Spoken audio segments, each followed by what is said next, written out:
من الشيطان الرجيم. بسم الله الرحمن الرحيم. كتب عليكم إذا حضر أحدكم الموت إن ترك خيرا الوصية للوالدين والأقربين بالمعروف حقا على المتقين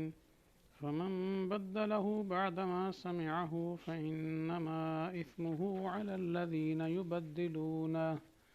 إن الله سميع عليم. فمن خاف من موص جنفا أو إثما فأصلح بينهم فلا إثم عليه إن الله غفور رحيم. صدق اللہ العظیم. ترجمہ: فرض کیا گیا تم پر جب حاضر ہو کسی کو تم میں سے موت، اگر وہ چھوڑ گیا ہے کچھ مال، وصیت کرنا والدین کے لیے اور قریبی رشتہ داروں کے لیے انصاف کے ساتھ. یہ حکم لازم ہے پرہیزگاروں پر. پھر جو شخص تبدیل کرے گا بعد اس کے کہ اس نے اس کو سن لیا تو بے شک اس کا گناہ ان پر ہے جو اس کو تبدیل کریں گے. بے شک اللہ تعالیٰ سننے والا ہے، جاننے والا ہے. پھر جو شخص ڈرے وصیت کرنے والے کی طرفداری سے یا گناہ کے کام سے، تو پھر وہ ان میں صلح کرا دے تو اس پر کوئی گناہ نہیں. بے شک اللہ تعالیٰ بخشنے والے ہیں، رحم کرنے والے ہیں. تو پچھلی آیت میں حکم قصاص کا بیان تھا اور اس کے تبعاً دیت کا بیان تھا.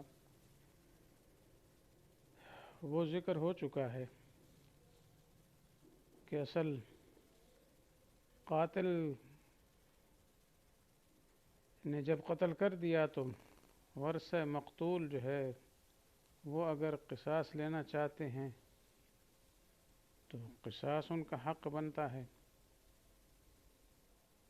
اگر وہ راضی ہو جاتے ہیں کہ ہم کیا ہے دیت لے لیں گے، قتل کرنا معاف کر دیا، تو پھر ظاہر بات ہے کہ وہ دیت دیں. تو جو قاتل ہے وہ بھی ظاہر بات ہے اس بات کو خوشی سے قبول کر لے گا کہ بجائے قصاص کے ہم سے دیت لے لی جائے، جان بچ جائے. تو پھر قرآن نے کیا ہے وصیت فرمائی تھی بعد میں کہ جب دیت طے ہو گئی تو پھر بھی اعتدال کو نہ چھوڑا جائے، بلکہ اتباع بالمعروف و اداء الیہ باحسان. تو جو قاتل کے ورثہ ہیں اور اس طریقے سے جو دوسرے ہیں جن کا جو قاتل ہے خود موجود ہے، تو اس کا حق یہ بنتا ہے کہ صحیح طریقے سے آگے اس دیت کی ادائیگی کا نظام کریں. جی کہ طلب کرنے والے جلدی نہ کریں، یعنی ورثہ مقتول یہ نہ کہیں کہ ہر وقت پیچھے پڑے رہیں ہمیں دو ہمیں دو ہمیں دو، جو وقت ہے وہ اس سے پہلے شروع کر دیں. اور قاتل جو ہے وہ ادا کرنے میں گڑبڑ کرے، یہ بھی نہ ہو، وہ بھی صحیح طریقے سے ادا کر دے. تو بہرحال یہ دو قانون بیان ہو چکے. اصل تو ایک قانون ہے قصاص کا. اب اس کے بعد دوسرا قانون آ گیا وصیت کا.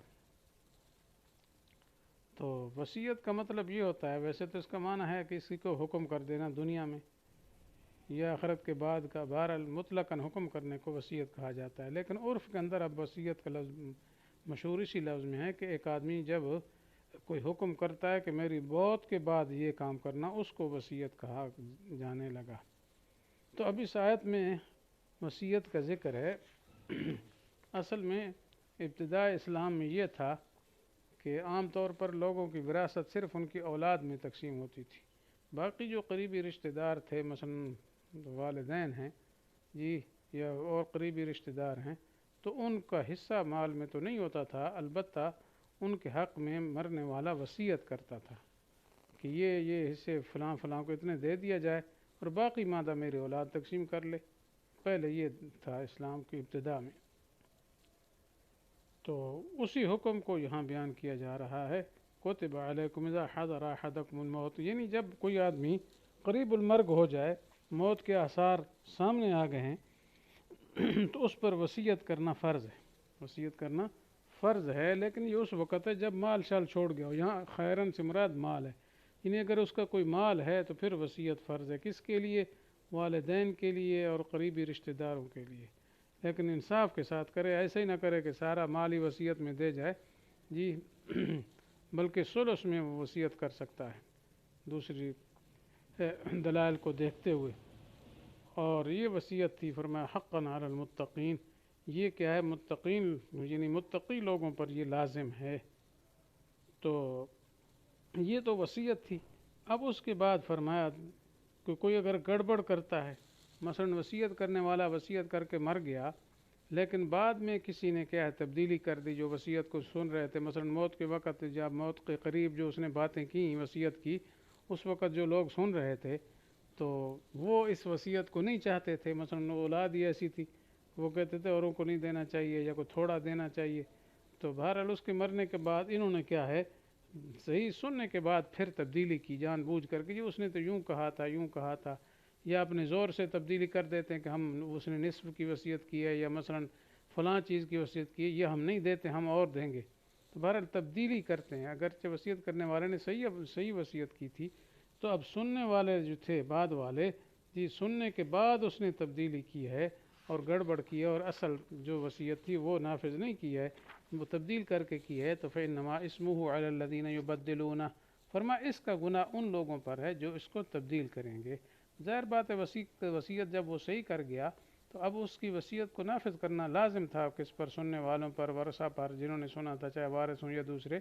اگر وہ تبدیل کرتے ہیں تو گناہ گار ہوں گے، اور اللہ تعالیٰ سننے والا ہے، جاننے والا ہے۔ یہ تو صورت تھی سننے والے گڑبڑ کریں۔ بعض دفعہ یہ ہوتا ہے کہ خود جو بندہ مرنے کے قریب ہوتے ہیں وہ بھی بعض دفعہ گڑبڑ کرتے ہیں، کہ بعض رشتہ دار ایسے ہوتے ہیں جو ان کے ساتھ بڑا تعلق محبت ہوتا ہے، تو وہ چاہتے ہیں ان کے حق میں زیادہ ہی وصیت کر کے جائیں، ٹھیک ہے، یا بعض ایسا کرتے ہیں کہ حد شریعت سے بڑھ جاتے ہیں، گناہ کا کام کرتے ہیں، کسی کو قصداً محروم کرتے ہیں، یعنی اس قسم کی کوئی گڑبڑ وہ کرتا ہے خود وصیت کرنے والا، جی تو پھر سننے والا بندہ صحیح ہے تو وہ بعد میں کہتا ہے، تو اس میں تو مطلب یہ ہے کہ دوسروں کی طرفداری ہو رہی غلط، یا مثلا گناہ کا کام کی وہ وصیت کر گیا ہے،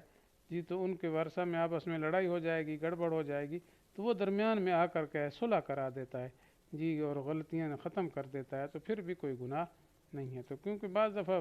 مرنے والے بھی تو ایسے ہوتے ہیں نا، وہ کہتے ہیں چلو کیا ہے ہم بھی گڑبڑ کر کے جائیں، تو جو زندگی میں گڑبڑیشن کرتا ہے موت کے وقت بھی پھر اس قسم کی باتیں وہ کر کے جاتا ہے، تو اس لیے فرمایا فَمَّن خَافَ مِن مُوصٍ جَنَفًا، جی جو شخص وصیت کرنے والے کی طرف سے جنف کا ہوتا ہے میلان، مراد طرفداری ہے دوسرے کی، جی یا اور گناہ کا کام، جرم، اور کوئی جو جرم کا ارتکاب کیا وصیت میں تو وہ کر کے گیا ہے، تو وہ آدمی جو ڈر رہا ہے ان باتوں سے وہ صلح کرا دیتا ہے کہ چلو جھگڑا رولا ختم ہو جائے، تو اس پر کوئی گناہ نہیں، اگرچہ اب تبدیلی تو ہو رہی موسی کی وصیت میں، لیکن یہ تبدیلی صحیح تبدیلی ہے، کیونکہ اس نے جو غلط وصیت کی ہے موسی نے، یہ بعد والا تصحیح کر رہا ہے، تو کوئی حرج اس میں نہیں ہے۔ فرمایا فلا اسم علیہ ان اللہ غفور الرحیم، بے شک اللہ تعالیٰ بخشنے والے ہیں، رحم کرنے والے ہیں۔ تو بہرحال یہ وصیت تھی تو یہ وصیت اسی وقت تھی جب کہ وارثوں کے حصے مقرر نہیں کیے گئے تھے، لیکن بعد میں جب وارثوں کے حصے آ گئے باقاعدہ، جی للرجال نصیب مما ترک الوالدان وللنساء نصیب مما ترک الوالدان والاقربون، جی اور اس طریقے سے یوصیکم اللہ فی اولادکم للذکر مثل حظ الانثیین، تو حصے باقاعدہ آ گئے، تو اس کے بعد جو ہے یہ بھی آپ صلی اللہ علیہ وسلم نے فرما دیا، جی کہ ان اللہ اعطى لكل ذی حق حقہ فلا وصیۃ لوارث، کہ اللہ تعالیٰ نے ہر حقدار کو کہ اس کا حق دے دیا ہے، لہذا اب وارث کے لیے وصیت درست نہیں ہے۔ اس وجہ سے وارث کے حق میں اگر مثلا باپ کہتا ہے میرے یہ بڑے بیٹے کو فلاں چیز دے دینا، اس کو ذرا زیادہ دے دینا، یہ کیا ہے زیادہ بچوں والا ہے، یا فلانا جو ہے زیادہ محتاج ہے وہ کمانے کا نہیں ہے، فلانے کا کاروبار اپنا ذاتی ہے لہذا اس کو وراثت میں سے کم دے دینا، نہیں، یہ نہیں کر سکتا جی، کیونکہ جو اللہ تعالیٰ نے حصے مقرر کر دیے بس ہر ایک اپنا حصہ لے گا۔ ہاں البتہ یہ ہے کہ اگر سارے وارث مل جاتے ہیں اور مل کر کہتے ہیں کہ واقعی یہ ہمارا ہے، اس کو بہت ضرورت ہے، تو اب ابے کے مال میں سے، والد کے مال میں سے جی اس کو کیا ثلث پہلے نکال کے دے دو، پھر ہم آپس میں تقسیم کر دیں، اگر سارے جائز رکھیں تو پھر ٹھیک ہے۔ ٹھیک ہے، جیسے ایک روایت میں ہے لا وصیت لوارث الا ان تجیزہ الورثہ، ہاں وارث اس کو جائز قرار دے دیں پھر ٹھیک ہے۔ تو اس وجہ سے یہ حکم جو تھا نا پہلے کہ والدین کے لیے یا اقربین کے لیے وصیت کرنا لازم تھا، فرض تھا، اب یہ حکم منسوخ ہو گیا ہے۔ اب نہ وصیت کرنا فرض ہے، نہ واجب ہے، نہ مستحب ہے، بلکہ جائز ہی نہیں، بغیر جائز ہی نہیں۔ اب جو حق اللہ نے متعین کر دیے وہی ہیں۔ ہاں البتہ جو رشتہ دار وارث نہیں ہیں یا دوسرے ہیں بہر لوگ، تو ان کے حق میں وصیت اب بھی کر سکتا ہے، اب بھی جائز ہے، کوئی حرج نہیں ہے، بلکہ کوئی زیادہ ضرورت سمجھتا ہے کہ فلانے کو مال ملنا چاہیے تو مستحب ہے وصیت کر کے جائے، لیکن وارث کے لیے وصیت نہیں کر سکتا میت بس۔ تو بہرحال اب اتنا ہے کہ تہائی مال میں وصیت کرے گا، تہائی سے زیادہ اگر کرے گا تو جائز ہی نہیں، اور اگر کر گیا تو وہ نافذ بھی نہیں ہوگی کیونکہ شریعت کے خلاف ہے، کیونکہ اب اس کا حق صرف ثلث مال میں، تیسرے سے مال میں ہے، زیادہ میں نہیں ہے۔ تو باقی رشتہ دار جو ہیں یا دوسرے لوگ ہیں جن کو یہ سمجھتا ہے غریب ہیں دے دیں تو اس کی وصیت کر سکتا ہے، لیکن وارث کے حق میں وصیت بالکل نہیں ہے، اگر کرے گا بھی تو نافذ نہیں ہوگی۔ البتہ ایک اور خاص وصیت ہے جو کرنی چاہیے کہ اگر مرنے والا شخص ایسا ہے کہ جس کے دوسروں کے حقوق واجب ہیں اس کے ذمے، مثلا کئیوں سے اس نے قرضے لے رکھے ہیں یا اور کوئی چیزیں ان کے مال شال یا کوئی چیزیں مطلب خرید کر اس کے ادائیگی سامان نہیں کیے، پیسے نہیں دیے ہیں، یا کسی کی امانتیں اس کے پاس محفوظ ہیں، تو اب اس کے ذمہ ضروری ہے، یہ فرض ہے کہ جانے سے پہلے یہ وصیت کرے جی کہ یہ فلاں فلاں حقوق جو ہے میرے ذمے ہیں، تم ان کو ادا کر دینا، وصیت کر کے جانا یہ لازم ہے۔ ایک حدیث میں ہے رسول اللہ صلی اللہ علیہ وسلم نے فرمایا کہ جس شخص کے ذمہ کچھ لوگوں کے حقوق ہوں، اس پر 3 راتیں ایسی نہ گزرنی چاہیے کہ اس کی وصیت لکھی ہوئی اس کے پاس موجود نہ ہو، تو یہ ہے تو اس وجہ سے ایسی وصیت تو لازم ہے، لیکن جس کے ذمہ کوئی حقوق نہیں ہے، کچھ بھی نہیں ہے، تو ظاہر بات ہے پھر اس پر کوئی وصیت واجب نہیں ہے۔ ہاں دین کی وصیت ویسے کر کے جائے اولاد کو کہ میرے مال کو شریعت کے مطابق تقسیم کرنا، اس طریقے سے آپ خود بھی زندگی اپنی شریعت پر قائم رکھنا، ایسا نہ ہو کہ میرے جانے کے بعد گڑبڑ ہو جائے، تو یہ کر جائے مستحب ہے، اچھی بات ہے۔ ویسے اولاد کو اپنی زندگی میں دین سکھانا، اور کم از کم اتنا تو سکھانا لازم ہے کہ وہ راہ حق سے بھٹک نہ جائیں جی۔ تو بہرحال یہ آیت جمہور علماء کے نزدیک، جمہور صحابہ کے نزدیک منسوخ ہے، بعضوں نے تعویل کی ہے کہ یہاں وصیت سے مراد جو ہے یہ ہے کہ وصیت للوالدین کا مطلب یہ ہے نا، مراد یہ ہے کہ والدین کو وصیت کر جائے جی، مراد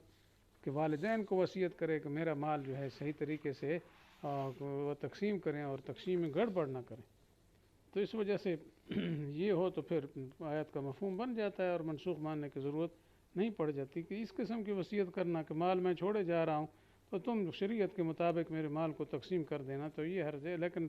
بہرحال پھر بھی یہ جب خطرہ ہو تو وصیت کرنا لازم ہوگا، فرض کا درجہ پھر بھی نہیں ہوگا، مستحبی ہوگا جی۔ تو اللہ تعالیٰ سے دعا ہے اللہ تعالیٰ ہمیں صحیح عمل کرنے کی توفیق نصیب فرمائے۔ وآخر دعوانا ان الحمد للہ رب العالمین۔